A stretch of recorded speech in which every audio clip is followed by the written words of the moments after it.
Donc, bonjour tout le monde, mon nom est Charles-Antoine Caz et je suis étudiant au baccalauréat en intervention sportive à l'Université Laval.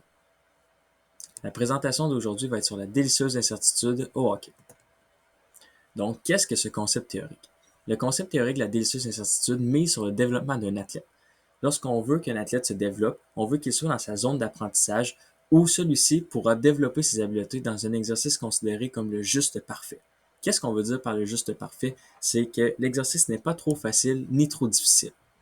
On veut que l'athlète puisse réussir à quelques occasions lors de la pratique, mais aussi échouer. C'est là qu'on va savoir qu'il est dans la zone d'apprentissage parfaite. Il faut savoir que la zone de délicieuse incertitude est unique en son genre. Bien évidemment, chaque joueur possède sa zone, chaque joueur possède sa facilité dans certaines habiletés et ses difficultés dans certaines habiletés. Donc, les joueurs ne sont pas tous pareils. Donc, en tant qu'intervenant, il faut savoir que la zone de délicieuse incertitude est différente pour tout le monde. Cette zone d'apprentissage-là est vue comme la zone de difficulté optimale parce que c'est pas parce que je réussis pas à chaque fois que je suis pas bon ou que mes habiletés sont pas assez développées. Il faut qu'il y ait une difficulté optimale, donc je réussis pas, mais au moins c'est avec cette façon que je vais me développer. Donc ça, c'est un tableau très connu pour ce concept théorique.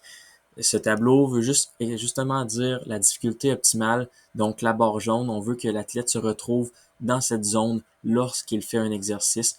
Si la difficulté est beaucoup trop difficile, on peut voir qu'il peut avoir de l'inquiétude, de l'anxiété parce que il va pouvoir penser qu'il est pas bon ou qu'il est pas capable de faire ça.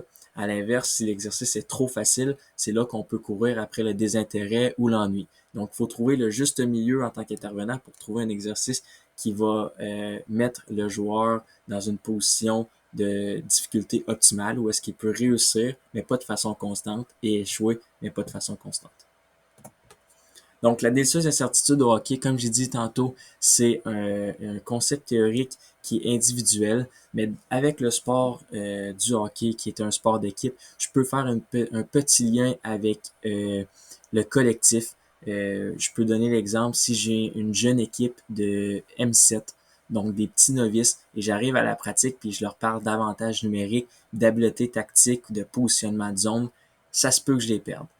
En effet, là, ça va être un petit peu trop difficile pour eux. Ils vont être très loin de la zone d'apprentissage espérée, la barre jaune comme on a vu dans le graphique tantôt.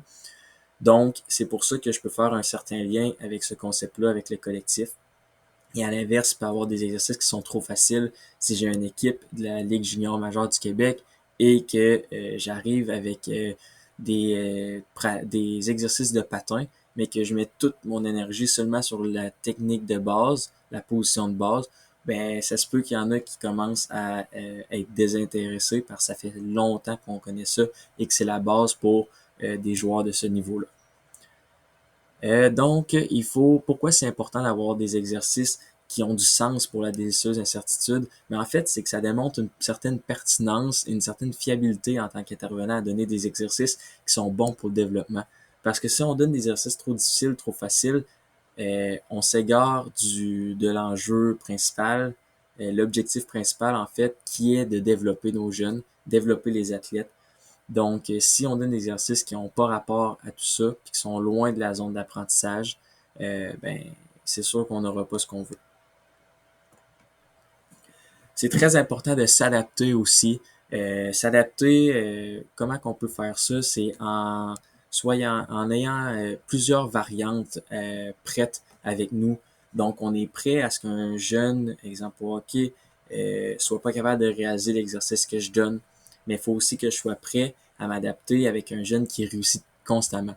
Donc, ces variantes-là, exemple avec un exercice de lancer sur des cibles, si j'ai un jeune qui rate souvent, il faut que j'aie des variantes, des exercices à côté que je peux lui donner comme conseil ou lui faire faire en attendant pour qu'il se pratique un petit peu puis qu'il devienne prêt pour faire l'exercice principal. Et à l'inverse, si c'est toujours trop facile, ben, il faut que je trouve une certaine variante à mon exercice pour que le jeune puisse rester dans sa zone d'apprentissage, mais de façon à ce que ce soit un petit peu plus difficile. Donc, ajouter un joueur, si c'est un exercice à plusieurs joueurs impliqués, faut que je peux augmenter mes performances cibles, mais diminuer. Si je vais avec mon exercice de lancer, je leur dis il y a 5 cibles, je veux que tu en ailles au moins 4, puis je vois que c'est difficile, mais je vais ajuster ma performance cible pour que ça soit un petit peu plus réaliste pour lui. Et durée et intensité aussi peuvent être des facteurs à varier. Donc, garder l'ensemble intéressant, comme on a vu avec le graphique tantôt, faut éviter l'ennui et le désintérêt. Donc, assurer que ce soit un exercice qui soit logique à faire pour la catégorie que j'entraîne. Il faut que ce soit adéquat au niveau pour que ça reste pertinent. Donc, il faut faire la différence entre la facilité versus la difficulté. C'est pas parce que je réussis constamment que l'exercice est trop facile. Euh, En fait, si je réussis constamment, c'est un petit peu trop facile. Ce que je veux dire, c'est euh, si je réussis l'exercice, mais que je pense que c'est trop facile pour moi, mais ça dépend de la façon que je réussis. Si, exemple, la difficulté, je pense que l'exercice est trop difficile, mais je réussis à faire l'objectif de temps en temps, ben c'est là que je me retrouve dans une zone d'apprentissage, puis c'est là que je me pratique à échouer, mais aussi à réussir. Donc, c'est la zone de difficulté optimale. Ça, c'est un petit tableau vite fait, juste pour démontrer un exemple. Si j'ai un jeune qui commence à patiner, puis je vais faire l'exercice où est-ce que mon objectif est de le développer dans le maniement de rondelle tout en étant en mouvement, je lui fais faire le contour entre les cônes, arriver au cône à la ligne bleue et tirer. Ça me permet de voir une séquence de 15 à 20 secondes environ pour un jeune qui débute le maniement de rondelle. Si c'est trop facile, donc qu'il n'est pas dans sa zone d'apprentissage, je peux rajouter un ou deux cônes et augmenter la distance à patiner. Donc, j'augmente plusieurs facteurs, que ce soit la durée ou la distance, le jeune va devoir faire plus de maniements, plus patiner et il va avoir plus de chances pour réussir ou échouer. Donc, je peux mesurer cela pour sa zone d'apprentissage. Et à l'inverse, si c'est trop difficile, ce que je peux faire, c'est me reconcentrer seulement sur l'objectif, puis m'assurer que le jeune réussit 2-3 fois des exercices plus faciles avant d'arriver dans la principale. Donc, je peux enlever tout simplement les cônes et juste en laisser un. Petite séquence de 5 à 7 secondes, assez simple, juste pour qu'on commence à bâtir là-dessus pour finalement rejoindre la zone d'apprentissage idéale. Ça, c'est un exemple vidéo que j'ai pris de mes séances que je filme avec mon équipe. En fait, qu'est-ce que je voulais voir? L'objectif de cet exercice-là, c'est que l'approche au porteur du défenseur. Donc, mon défenseur est en fond de zone et fait une passe en sortie de zone à son attaquant. Lorsque la passe est faite, il doit jumper vers la ligne bleue et venir accueillir un contre un. Pour l'instant, le cône est vers le haut de zone, dans le milieu du logo sur la glace. Si je change d'exercice, ça c'est la variante numéro 2, je l'ai reculé un petit peu. Parce que qu'est-ce qui arrive, c'est que dans l'étape 1, mes joueurs, mes défenseurs, en fait, réussissaient très bien. L'approche au porteur était faite, puis même, en fait, l'approche au porteur se faisait pas tout le temps parce que les joueurs arrivaient d'avance, donc ils étaient prêts à accueillir le 1 contre 1. Donc, je me suis dit, on va varier cela parce que mon objectif, c'est vraiment l'approche au porteur. Puis là, avec cet exercice-là, mes jeunes sont dans une zone de délicieuse incertitude un petit peu trop facile pour l'instant. Donc, en reculant le compte, qu'est-ce que ça fait? Qu'est-ce que ça fait? C'est que le jeune doit patiner davantage plus rapidement parce qu'il va devoir arriver à temps puisque le compte est plus loin, en fait. Donc, qu'est-ce que ça fait? C'est que lorsque le joueur arrive en 1 contre 1, dans cet exemple-là, il a bien fait ça, il est arrivé avant, mais son temps de réaction était mis à l'épreuve parce que l'attaquant était un petit peu plus proche qu'à l'habitude.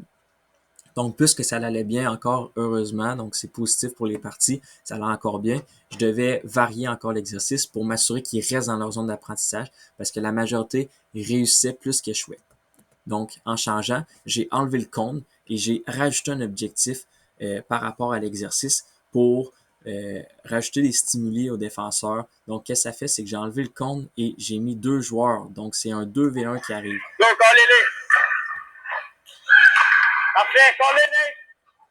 Donc, qu'est-ce qu'on a? C'est que le joueur effectue la même affaire, mais lorsqu'il arrive pour accueillir le joueur, c'est un 2 contre 1.